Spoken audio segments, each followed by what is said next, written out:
Good evening, everybody, or should I say good morning? It's almost midnight. DJ Styles, your Custom Corpses. Okay, let's talk about what I've been working on. Okay, this is the NightCreeper kills. I'm working on it. As you can see, there's some burns. You can see the burns into the face. And I'm working on the side of the face, the ear, it's the neck area, the lip. It's all nice and burnt up. Looks good. It does. Looks pretty good. I'm really happy with it. I'm not done yet. I got work to do. I still got the bullet hole on that cheek right there. And I've got some things I want to do to that yet. Still aging this a little bit more to give it a little bit more of a look. I decided with my kills, like this here, I'm looking at this this mask right here. I'm zoomed in on it. This is the actual kills from Trick or Treat Studios. And I've noticed the eyebrow is completely melted off on this side. You know, there is no eyebrow that you can actually see. I don't like that. I'm sorry. It changes the character in his face. I don't like the way it looks. I don't like it. So I'm leaving my eyebrows in there. You still got the burn. All right, but I'm not changing my eyebrows. I think it just adds so much more character. Now let's talk about why I've been delayed so much with everything. Okay, let me try to zoom this where it's okay. So I poured a copy of my H40. Now that was before I put all the burn on here, but I had all the cracks in it, so I made an H40 of this, and I poured a latex copy in the master mold, and I foam filled it. When the master copy came out, there was all kinds of bubbles with inside the latex, and okay, I wasn't selling that mask. I was foam filling it and using it for, you know, just for making other molds. It's called a master copy. And around the eye area, there was all kinds of bubbles and stuff, like right on the edge where the detail was lost. And I thought, I can't use this. I cannot use this. And then I talked to a few people in the business. I said, look, I'm having problems with bubbles in the latex. The weather's getting a little cooler now. I'm not dealing with the humidity, and I think the humidity actually helped me through the latex when you're filling the mold up. The humidity helped the mold from getting bubbles. That makes sense. I don't know. It just seemed like it was working better. Anyway, I noticed even the thickness of the mold wasn't very thick. The thickness of the latex was not very thick when I poured the remainder back out, even after 3 hours of sitting in there and dwelling. So I thought, well, what's going on here? So the thing I came away with is, okay, it's a little colder outside. The mold is cold. All right, so if the temperatures are in the low 60s, the mold itself is chilly. So I think that has a lot to do with why the latex is not curing the same with inside the mold. So what I'm going to do is put a heat gun on the mold to warm up the mold prior to putting latex in it for a short time period, not real hot, just warm it up a little bit. But I also want to make sure that I got to get those air bubbles out. So what I decided to do was I looked on YouTube to how to make a vibrating table, because I don't want to keep wasting latex making this, you know, trying to make this master copy, the latex master copy, so I can shrink the mask down. I don't want to keep trying to make this copy over and over again and still have the same problems with the air bubbles. Now I've been told that, you know, okay, you got to have a vibrating table to help you get those air bubbles out away from the surface of the mold. Okay, so how do we do this? I go on YouTube and I see this thing where a guy takes a square board, maybe 3/4 inch plywood, bolts a tire to the bottom of the board, and then sticks a vibrating motor, which he used a sander, you know, one of the vibrating square sanders. Well, it shakes, you know, just, well, I did that. I bolted that to the board on the underneath part, and then you put the bucket on top. Well, here's what happened. The bucket on top, on top of the board, the motor was underneath, the tire was around that. All right. The board sat right on the tire. It vibrated so violently that the motor literally snapped and just broke right off on you know, down. Now, it wasn't the motor broke away from the plate, the vibrating plate that's on a sander. Well, that plate sheared off.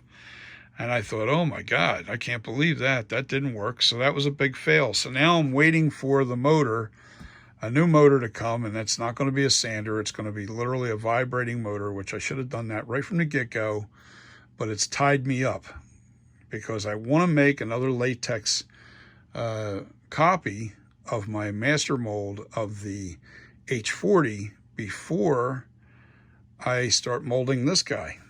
You know, and this is the kills. And so I'm pretty much tied up right now, just waiting for this motor to get here. And then I will have my vibrating table, so I won't have to worry about air bubbles again. And this way I'll be able to put the latex into the mold, and then the vibrating table will shake all the bubbles out of it, and then I can make really good copies of the mask. But you have to have a vibrating table. That goes without saying. So that's why I've had this delay. I've been just kind of held back. I wanted to get I wanted all 3 of these masks ready for October 1st. That's what my goal was, and try to put them on the website and sell them for like $250 each. You know, I'm not trying to get rich on the mask. I'm not trying to charge any more than I have to. I have to charge $250 for these masks. I can't really sell them for less. So anyway, basically that's why I've been delayed, and you haven't heard from me, because I've been going crazy between sculpting this, trying to work on the vibrating table, and also messing with the one pool that I foam filled, trying to make that to where it would work, and it just didn't look good enough. So I'm going to recast it and then foam fill it again, only this time before I cast it I want to make sure I have the vibrating table working. This way I don't have to worry about air bubbles, and that'll solve that problem, and I should have a really good casting of this mask. And then I'll be able to foam fill it, and that'll be my master to shrink it down. And then I will take the urethane rubber and make a master copy of the mold that I made for the 40, the NightCreeper 40. And then right away I'm going to start casting this, and I'll make the mold of the Halloween kills. I'm almost done this sculpture. I got a little bit more detail to do to it, and right now I'm going to show you close up of what I've done to it, because I'm backed off to give you the actual visual size of the sculpture. Okay, well, I got to turn this thing. Well, let's take a good look at the face first. All right, so you get a good look at the mouth. See the detail on the mouth. All right, cracks. A little bit of bubbling around the cheek. A little bubbling in here. All right, lots of bubbling up in this area. A little distorted up here. And then I got this crack right here. It doesn't look too good in this light. All right, there you go. I'm going to have to dig into this just a little further right in here. Yeah, that's pretty much the Halloween Kills NightCreeper version, should I say. And we're almost there. We're almost where we need to be. That's just shadows. That's from the eyes here. See? Take my eyes. That's the cracks that are in here. Now, the one thing I didn't like about the Halloween Kills mask, and I think it's important, it's almost as important as the eye cuts in this mask, and that's the eyebrows, because that's what gives you the attitude.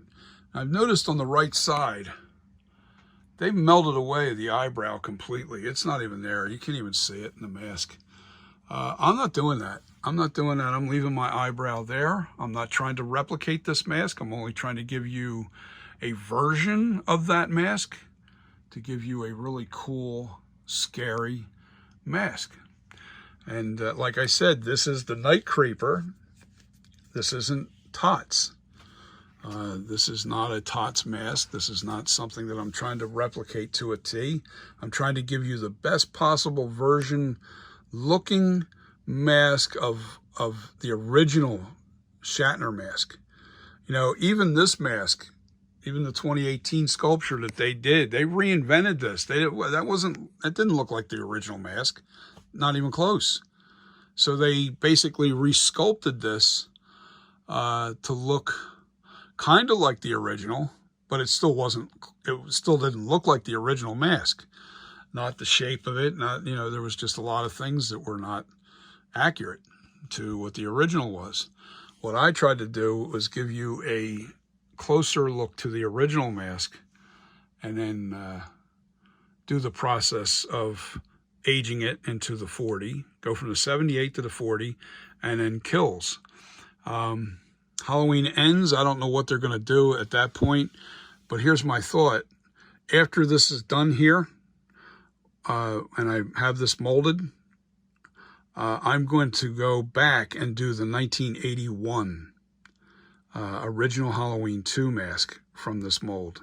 See, the shape is here already. I don't have to change that. I just have to fix the aging. You know, maybe the eye cuts are going to be a little smaller, a little bit more stretched outward. Now, because I'm so close, and the way this camera works, you see how, like, as my hands get close to the camera, it pulls it in and pulls it out.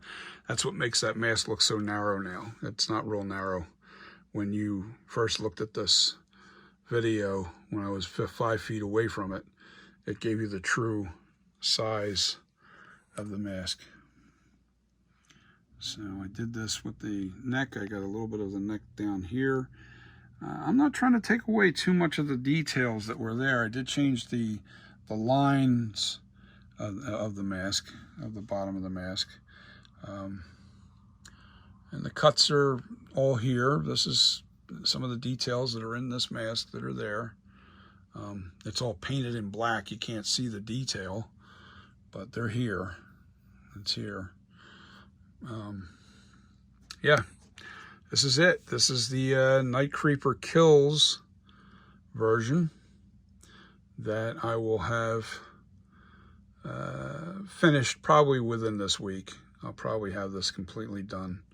I only have a few things more to do to this to achieve the look that I'm looking for. So with that being said, guys, you have a wonderful weekend.